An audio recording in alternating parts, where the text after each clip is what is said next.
Caraboonie. Caraboonie, everyone. Caraboonie, welcome aboard. Make sure you watch your head and step as you enter and slide all the way to your left. Now, if your whole party does not fit, we will get you on the next truck.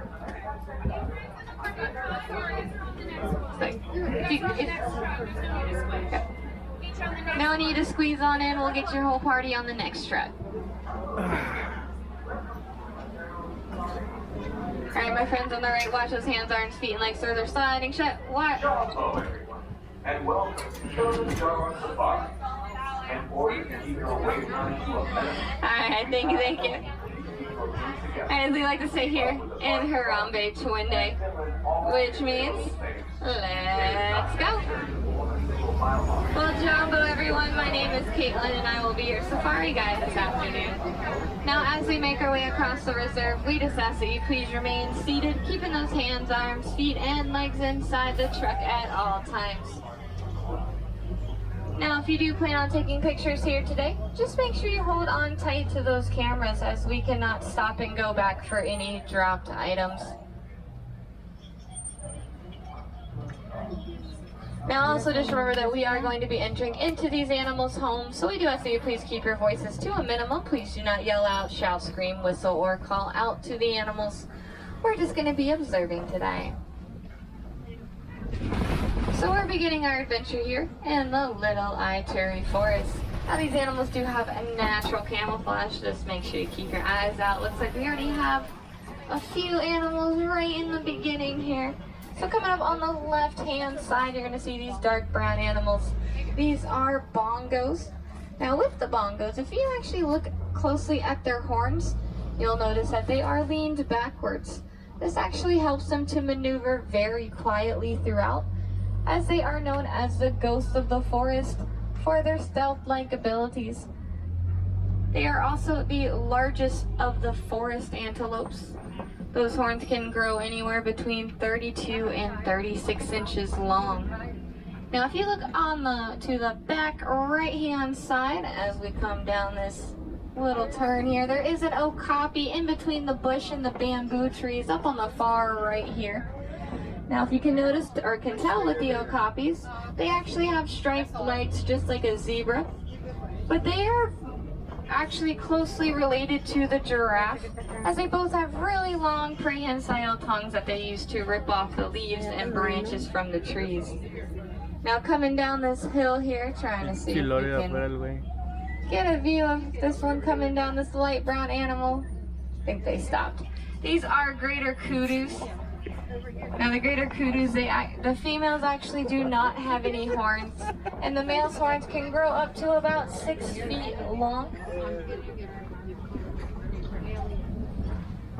Up on the left-hand side here, you see 2 black rhinos. Now, black rhinos can actually weigh up to about 3,000 pounds, and they can charge at a whopping 35 miles per hour. Now, unfortunately, though, they are highly endangered, as there are less than 5,000 of them left in the world. Their main threat is from humans, as they face poaching for those horns that they have on their head.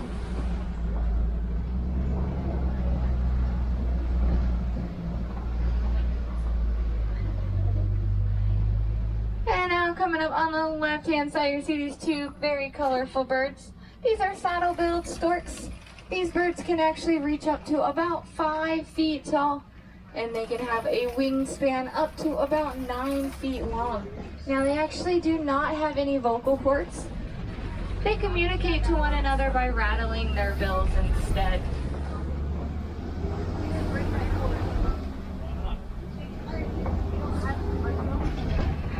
So we now just exited the Ituri Forest, and we're going to head into the Safi River. Hopefully we can see some aquatic living animals out here.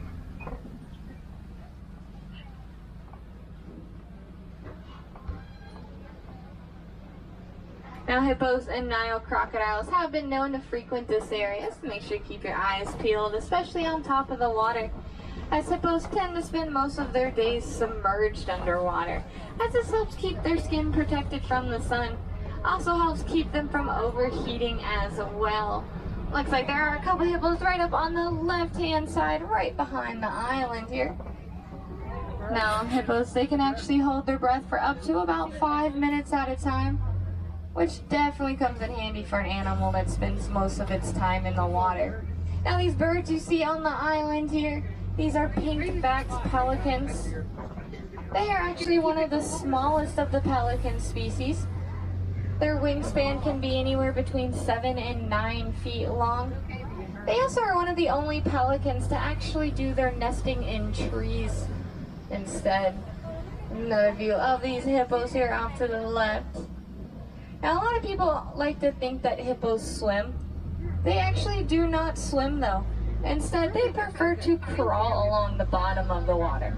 They'll kind of crawl, run, bounce along. It gives that swim-like effect, but they kind of just cruise on along down there.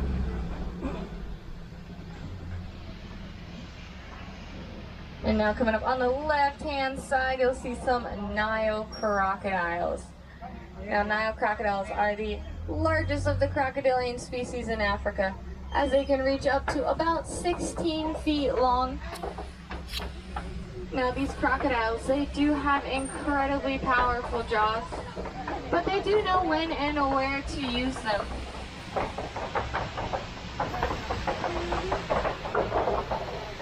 In fact, parents will actually coddle their eggs in between their jaws.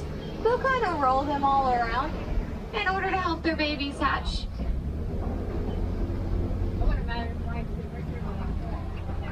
So we now just exited the Safi River and we're heading straight towards the savannah.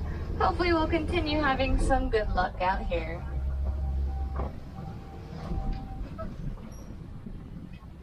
Looks like there is just a little bit of a backup here. A lot of the animals that are out here, they are free roaming, meaning that they can go wherever they please, which sometimes does mean right in the middle of the road. But this does happen quite frequently. But coming up on the right-hand side, you're going to notice this funny-looking tree. This is called a baobab, also known as the upside-down tree, as it looks like its roots are coming out of its branches. Now, baobabs, they will also go leafless for about 9 months out of the year. They also can survive to live over, or to be over 1,000 years old.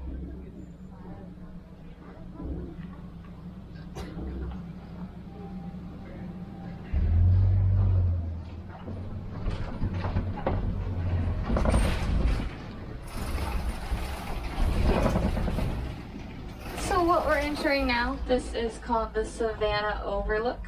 It does provide one of the most beautiful views out here, so hopefully we can see some beautiful animals as well. It looks like it might be touch and go here for quite a little bit. I see the trucks on the far side are also stopping quite frequently.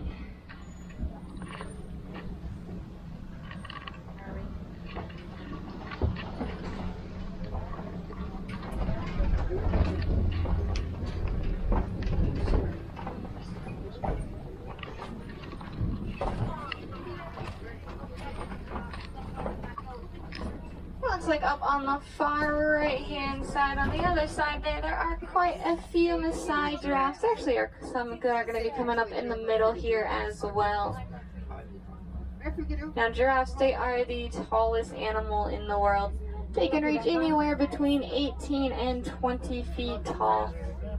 They actually will spend most of their days eating.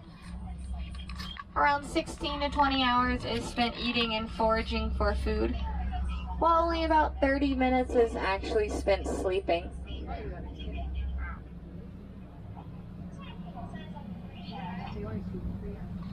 And these giraffes will also do most of their activities from a standing position, as lying down is their most vulnerable one, since it does take them quite a while to stand back up.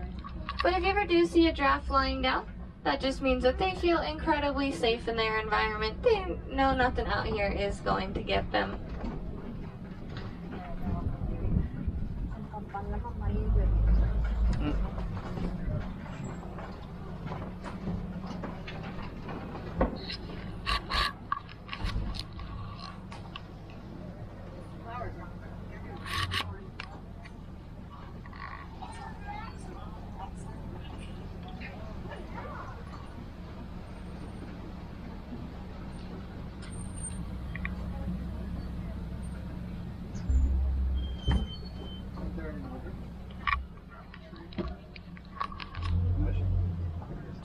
Now looks like coming up on the left-hand side here, if you look inside this bin, I'm going to try and get a little bit better view as we get on the other side of the rock. There are some African wild dogs that are taking a little nap inside. African wild dogs are also known as the African painted dogs for their coloring. These dogs, they might look super cute and cuddly, but they are not the type you want in your household, as they are completely non-domesticated. Also, unlike other dogs and wolves, they only have 4 toes on each paw. They are packed animals, meaning they do prefer to be in groups with others. One pack can range anywhere between 5 and 15 adults. Now also coming up here on the left-hand side, if you look down this dirt pathway here, it leads right to some brown animals on the ground. Those are sable antelopes. Sable antelopes are known as one of the bravest of the antelopes, as they're one of the few known to go up against a lion and actually win. They are also the emblem here on the Harambe Reserve. Now looks like we're going to get a little bit better view of some more Maasai giraffes coming up here. But if you're wondering what these large rock structures are on the left and right hand side, these are termite mounds. Termite mounds are incredibly durable. In fact, they are harder than concrete. A lot of the animals out here, they like to use them as their own personal scratching posts from time to time. But they are made up of many different things, including sand, soil, dirt, dung, saliva, a whole bunch of things. They kind of have their own little ecosystem that grows on inside of them. Now looks like one of the giraffes is crossing the road in front of the truck ahead of us here. These animals do always have the right of way.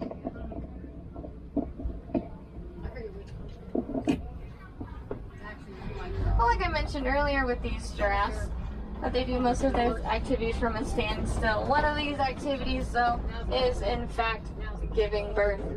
So this means that when a baby giraffe is born, the first thing it experiences coming into this world is a 6-foot fall to the ground. Now looking at all these giraffes, you'll kind of notice that they all look pretty similar to each other. But a giraffe's coat pattern is a lot like a human's fingerprints, meaning each one is different and unique in its own special way. So not one giraffe will have the same coat pattern as another.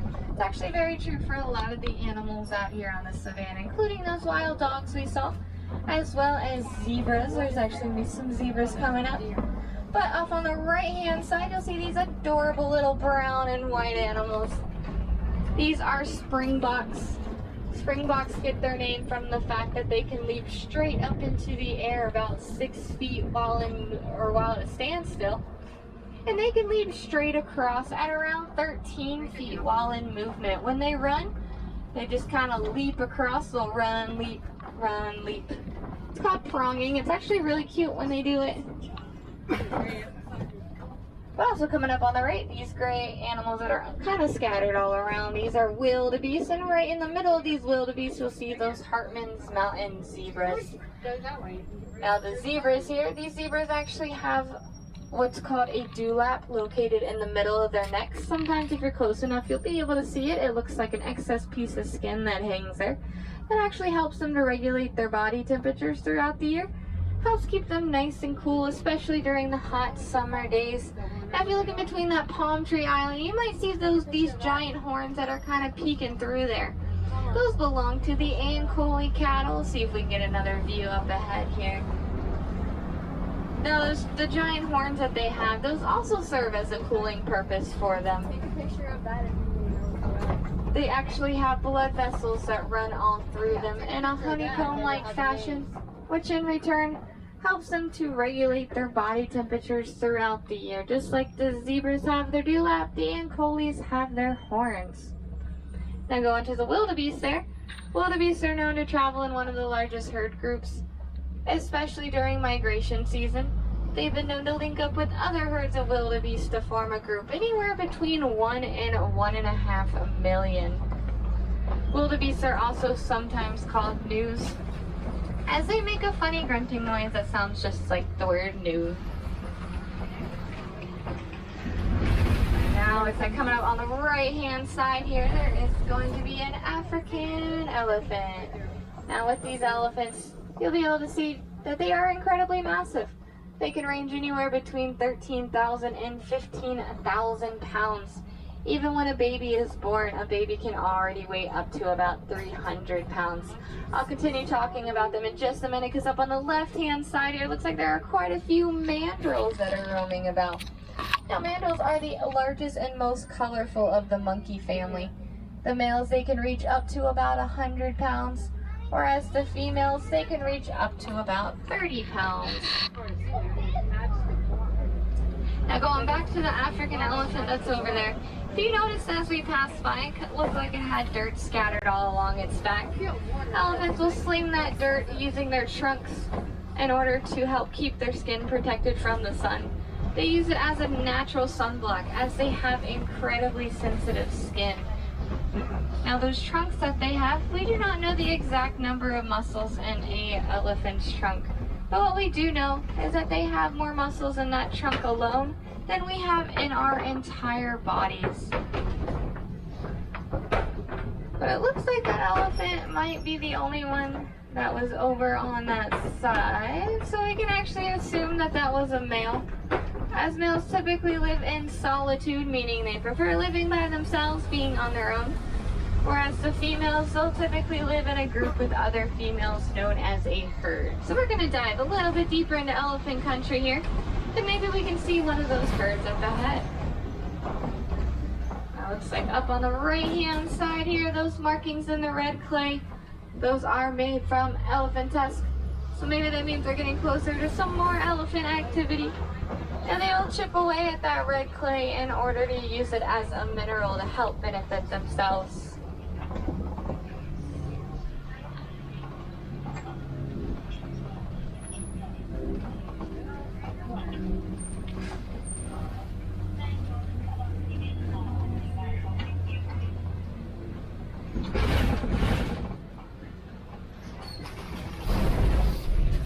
Now elephants, they do not have many natural predators. Unfortunately, one of their main threats is from humans, as they face poaching and habitat loss. These animals are being poached for those ivory tusks that they have, and once a tusk is removed, it does not grow back. They are a lot like our molars and our teeth. Now, an elephant can survive without its tusk, but if it's out in the wild, this will leave them completely defenseless. They also use those tusks for many other reasons, including for play, to establish dominance, to break up this dirt, mud, or clay. But they'll also sometimes use those tusks to poke holes in these baobab trees you see all around. They'll poke these holes in order to obtain the water that's in the tree trunks, as these baobabs can actually store up to about 26,000 gallons of water. That's one reason why they can actually survive to be over 1,000 years old.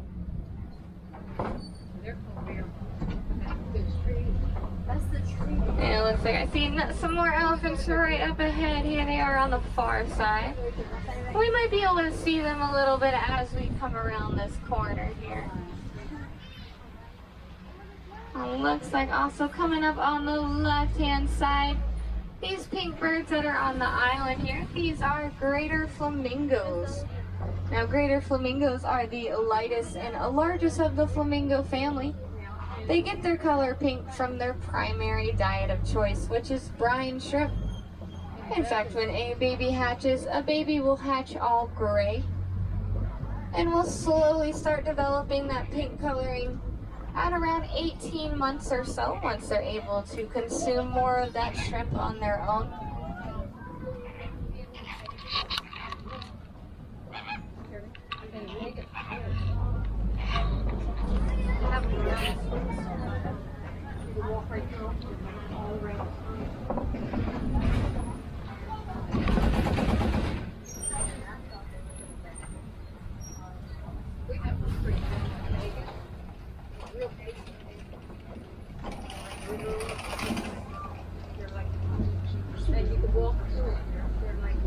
They wander around like this.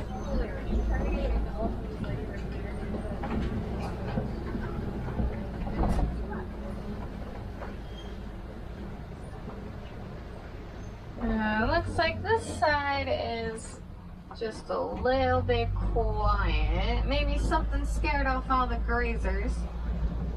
So we're just gonna kind of slowly make our way forward here. Hopefully we can see some animals, maybe find that culprit up ahead. Probably with a blanket out in the snow.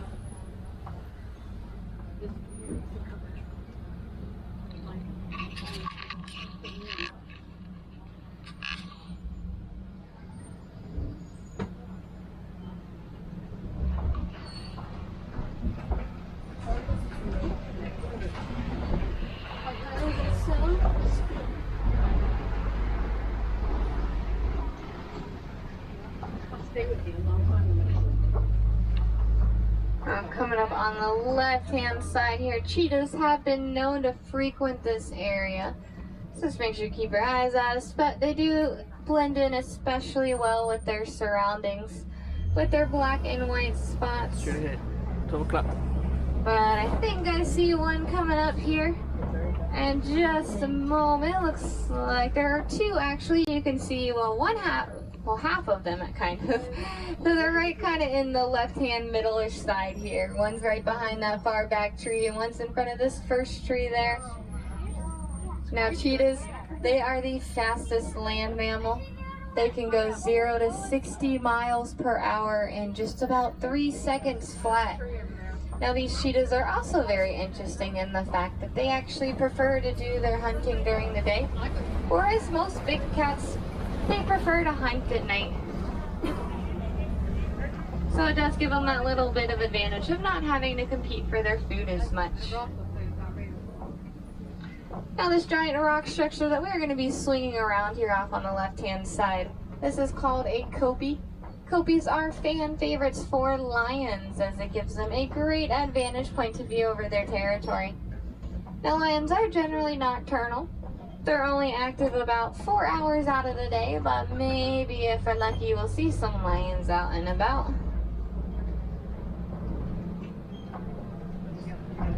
But for now, looks like coming up on the right-hand side we have some white rhinos as well as this little brown animal you'll see. That is a bontebok. Now bontebuks are part of the antelope family, but they're actually very closely related to the wildebeest as well.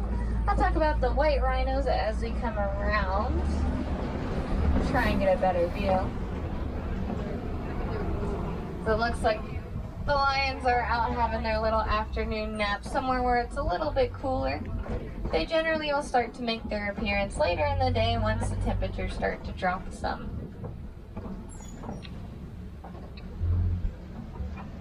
But as we come around this corner, if you look in this left-hand corner in front of this giant tree here, there is a warthog that is taking a nice little nap over there. Now warthogs, they have 2 sets of tusks. They have 2 on top and 2 on bottom. Their top set of tusks are used to dig out these holes you see in the ground. And their bottom set, they are much smaller. They use those as protection instead. And now coming up to these white rhinos here. White rhinos are larger than the black rhino that we saw in the beginning. These ones can weigh up to about 5,000 pounds. Now they're also not nearly as endangered as the black rhino, but they're still up there on the threatened list. Coming up also on the ground here on the right-hand side, those eggs, those giant eggs, those are in fact ostrich eggs. Now ostriches are the largest bird, so of course they have to lay the largest egg. But those eggs are also incredibly durable. In fact, a human can stand on top of one and it not even break. They can actually withstand up to about 250 pounds of pressure.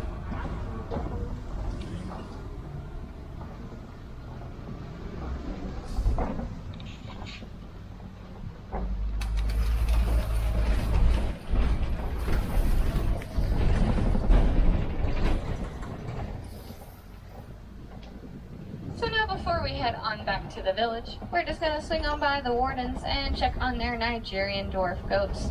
Now these goats are incredibly playful by nature as they love to run and jump and climb on quite literally everything. Now these goats, they are here because they actually help provide a very sweet milk to the villagers. This in return helps them to rely less on wild animals, as they could use that milk either for themselves or they could use it to help make other products in order to sell. Now, if you'd like to get a little bit more up close and personal to some Nigerian dwarf goats, we suggest taking the train over to Rafiki's Planet Watch. Over there they have a little petting area as well as an animal hospital and animation studio. Just be aware that the last train will leave at 4:30 p.m. But now it looks like our adventure here is slowly starting to come to an end. But if you'd like to check out some more amazing animals, we also suggest going over to Gorilla Falls. Over there you can see some lowland gorillas, some meerkats, as well as many, many more. It is a self-guided walking trail and they will close at 6:45 tonight. Now, if you'd like to help protect some of these animals you saw, one way would be by donating to Disney's Conservation Fund. A simple way of doing that is just by rounding up to the nearest dollar at any of the merchandise locations. They will also give you a pretty cool button that says Conservation Hero on it. And I do believe Disney matches any donation made as well. So now's a good time to start looking around and making sure you gather up all of those personal belongings, as you do not want to leave anything behind here in Africa. And if we have any will